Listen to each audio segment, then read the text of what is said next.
What is going on out there, folks? It's your boy Ray out of North Carolina, and in this video, I'm gonna be showing you a look at our new pressure washing rig that we built after being in business for 2 years, a little bit of the backstory on this truck, how we've got everything set up and how we use everything. And I'm also gonna talk about the setups that we used early on when we were just trying to get our business off the ground with minimal costs before investing in the flatbed. So check it out. All right, first things first, I gotta give 3 major shout outs before diving into this truck setup.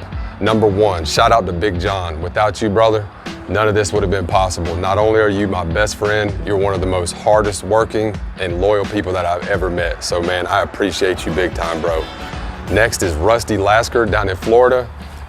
He's someone that I met online and hit it off with early on when I started. And he knew that I was looking for a truck and helped me actually find this one through an auction and even helped to get it delivered to the house. So huge shout out to Rusty. I appreciate you for that, man, big time. And last is shout out to Jimmy Hall at Freedom Wash Systems down in Inman, South Carolina. He's the guy that actually helped me design and build out this entire truck. So every single nut and bolt and design that's on this truck, me and Jimmy both worked together and built that between the two of us. So huge shout out, Jimmy. I appreciate you, man. You knocked it out of the park. I'm very happy with the setup. So let's pull this thing out and see what we got.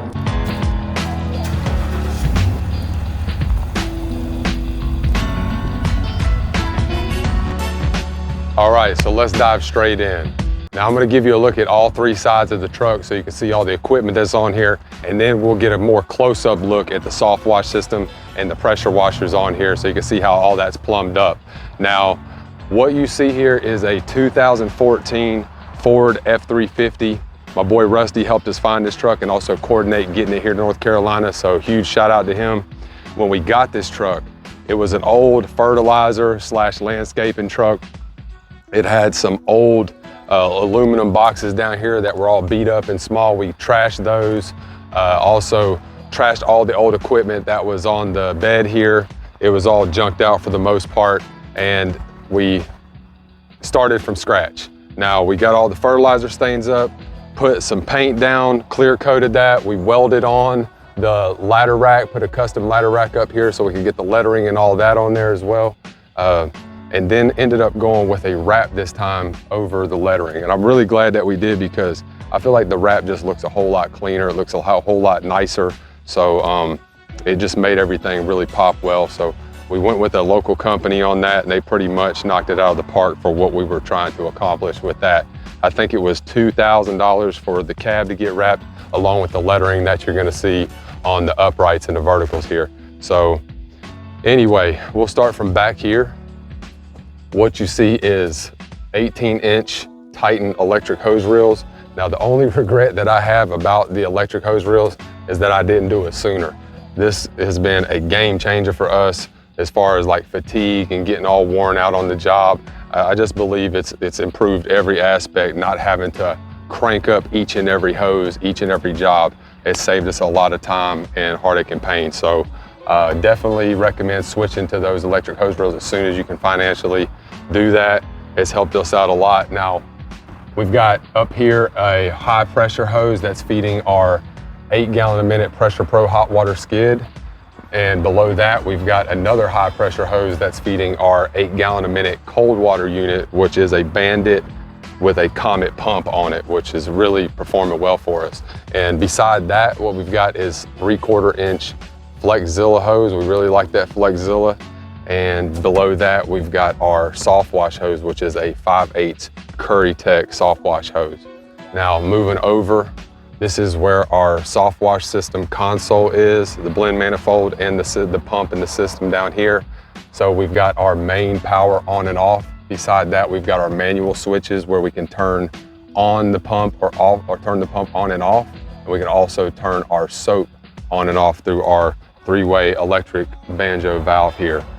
Beside that, we've got the digital pressure switch that comes with Jimmy Hall's soft wash systems at Freedom Wash Systems. If you've got any questions of purchasing one of these or setting one of these up, go ahead and call Jimmy Hall at Freedom Wash Systems. I'm gonna drop his information down here. So if you have any technical questions, don't call me, call Jimmy, because he's the one that can help you and also get you one if you're interested in buying one. On that note, for anybody, we've been getting a lot of people calling the office line. Now, if you call this number down here, you're not gonna get a hold of me. You're actually gonna get a hold of a receptionist service. So don't waste your time on that. If you need one-on-one coaching, or you need help and you need that one-on-one time, you can reach me on Clarity and schedule a call with me, or you can just drop it down in the comments, and whenever I have time, I will answer that question whenever I have the time to do that. Anyway, below that, we've got our blend manifold. We ended up going with 4 ports here and Chem line blend valves here. The Chem lines have been working really well for us here. And we had the Chem line check valves, but we had some issues with those. So we ended up switching back to the US plastic check valves, the 3/4 inch.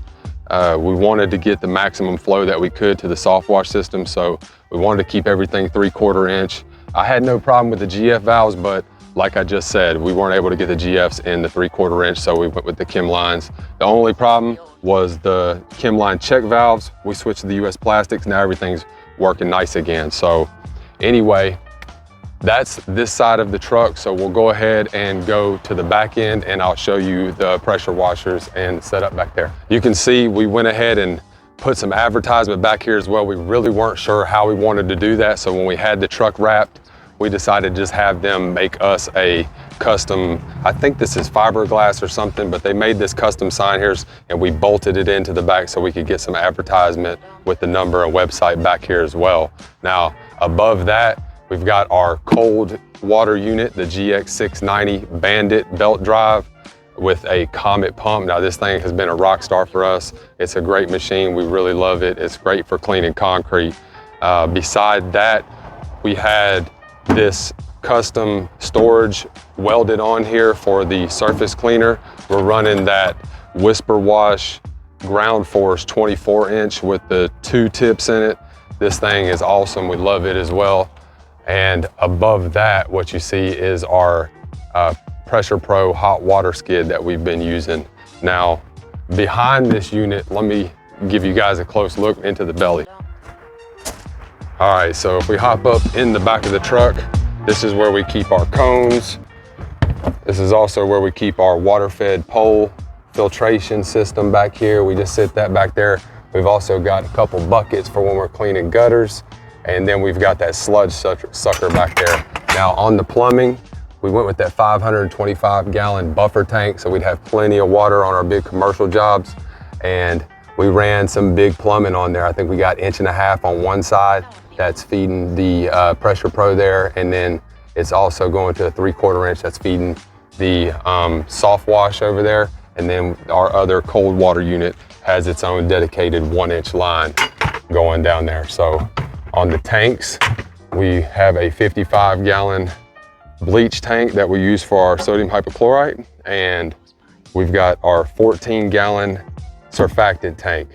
Now, on the surfactant, we have learned that we put way too much hype into the surfactant. So what I'm using now is a mixture from Dirt Killer of a cover scent along with some foaming agent called Maximus Foam and Mango Grotto. It's a mango cover scent, and we use very, very little surfactant now. We'll put a little bit of that in there, fill this up with water so we can just get just the right amount of suds.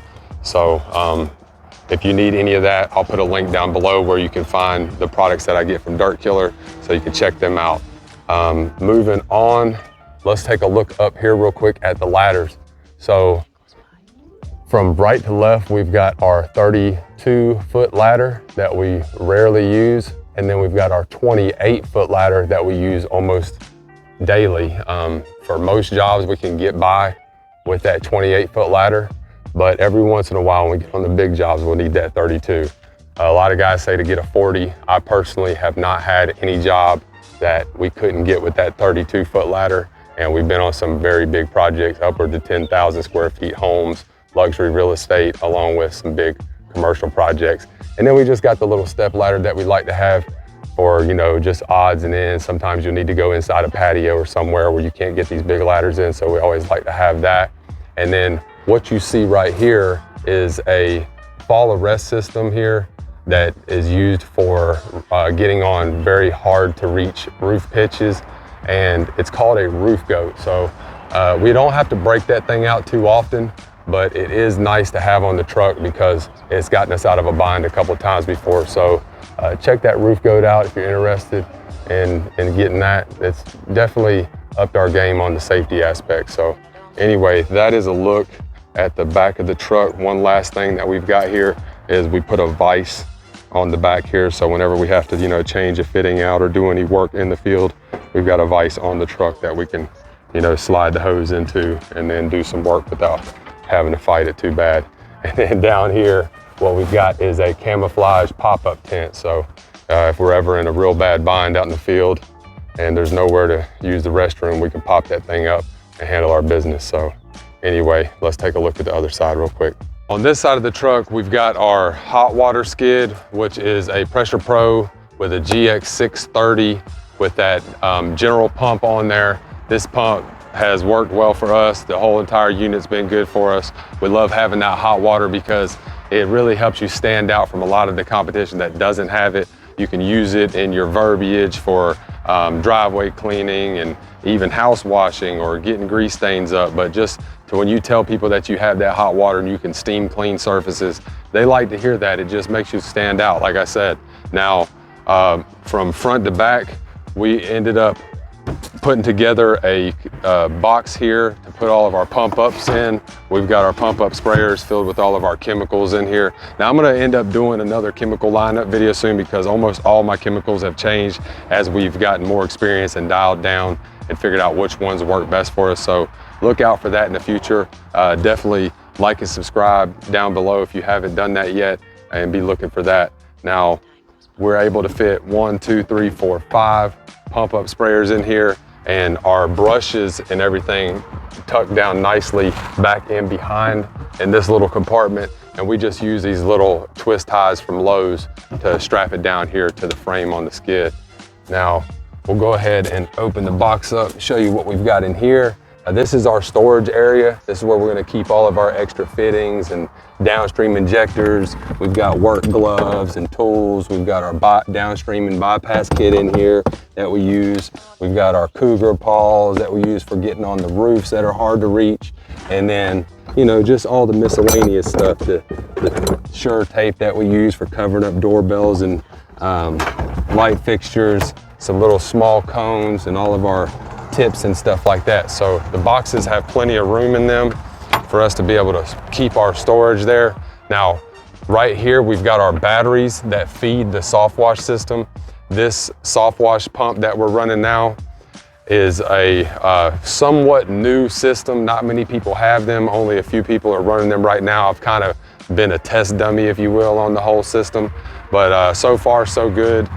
We've got 3 batteries total. So we're running the battery here that's feeding the hot water unit, and we're also running the 2 other batteries down here. So we've got 3 batteries sistered together that are hooked into our charger back here. So at the end of the day, we just have to make sure we plug this up to recharge our batteries, and they're basically controlling all of our electronics, our hose reels, our soft wash pump, the remote system, the electric ball valve, and all that stuff is running off the battery. So that's pretty much everything that's on the truck from glance at it. Now let's go back to the soft wash system and take a look at that. Power this soft wash system on, and we'll take a look at this.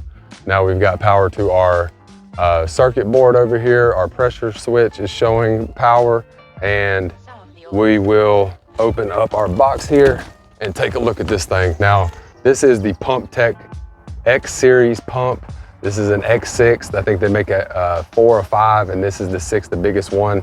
Now, this is still kind of in the development stages as far as the soft wash application goes. Like I said, Jimmy Hall at Freedom Wash Systems designed this for the soft washing application, along with the pressure switch and all the plumbing and stuff that needs to be on here to get this bad boy working for our application. Now, let's go ahead and power this thing up. Now we've got our remote system, which is over here, and we've got our soap on and off, so we can switch between water and the blend manifold here at the touch of a button. And this thing, I think, reaches up to like 3 miles or something crazy like that. Jimmy found one that works really well. So for this reason, or this little demonstration, we're just gonna keep it on water. Now, we've got our 3-way valve set up. So if we've got it set to water, we're pulling straight from a water line here. And if we're pulling from the blend manifold, we're pulling straight from the blender here. So there's a dedicated line for the water, and there's also a own line that comes from the blend manifold. Now, when we turn this bad boy on, it'll build up pressure on the digital pressure switch. I've got it set somewhere around like 165 or something like that, I think. But let's go ahead and see what this bad boy can do. So now this sucker sprays, y'all.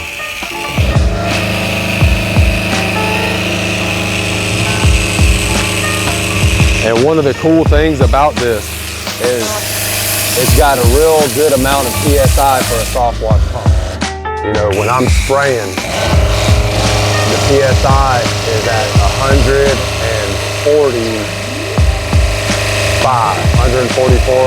145. So that gives you a good bit of knockdown power for like brick cleaning. I've cleaned steps. And since we've got this thing, I have not used a pressure washer. I have not downstreamed X-Jet or used anything else. And another really good thing is it's freed us up on the aspect. So if you got your man over here running the 8 gallon a minute doing the surface cleaning, then you can still wash the house. And with the remote, I'm able to turn from soap to water and just do the house exclusively with the soft wash pump, while I got Big John over here knocking that concrete out with the 8 gallon a minute. And say we've got a real big concrete job, we'll fire up both machines. We also carry the backup surface cleaner up there, just an old 20-inch, what is that? I think a General Pump, something like that. And no, it's actually the North Star surface cleaner that we started with. We got 2 of those. So it's just made things a lot more versatile and a heck of a lot more efficient, which is my main thing. I'm all about high profits, high efficiency, getting, you know, high tickets, and not having all the headache of scaling the business. Now, I've got a lot of friends that are successfully scaling businesses.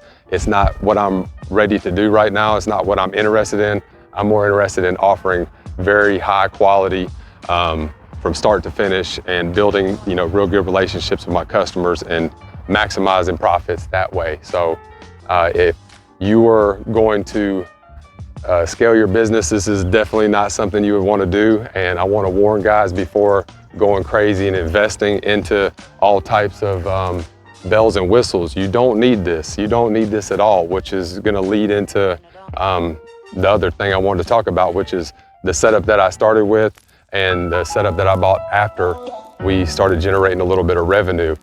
You definitely do not need to have all this stuff. You can do it with very minimal cost getting started, to make sure that you like the industry, it's something that you want to do for a living and, you know, get into. So I highly recommend waiting a little bit before jumping into spending a lot of money and getting all fancy with equipment, because with more bells and whistles comes more things that can break. And so, you know, you got to take that time to educate yourself on how to fix things when they do break, because it's not if, it's when. One other thing I didn't touch on was our water fed pole. We've got to reach it. This thing will go up to 6 stories if we put the 2 extensions that we got on there. And then also from the front of the truck, you can see it. We've got one of our caution signs that we had made up that just says caution, power washing, and it's got our logo and branding and number on there. And we also went ahead and put the logo on the front of the truck. That way, if there's, you know, if we're doing some commercial work where there's offices in the area and you got some of the higher up people, executive people up in the higher offices, they would be able to see our information from up in their office. So that was our thought process behind that. Now, hopefully I covered everything about this rig. I know I've left a couple things out, I'm sure, but I did my best. And let's go ahead and jump into the setup that I started with. That way you guys can see that you really don't need to invest much money in order to get in the game and start growing your business. All right, so there she is. This is the unit that I started with. Now I like to do a spill like this just because I know it's very easy to be starting out and be brand new, trying to build your business, and to see other people that have, you know, all this fancy equipment and all this, you know, great stuff going on. And, you know, I'm here to tell you guys, the grass is always greener on the other side, and everybody, no matter if they're at the $1 million a year level or above, or if they're just now getting started out, they are fighting a battle just the same. So understand that it's a battle that you're gonna continue to fight.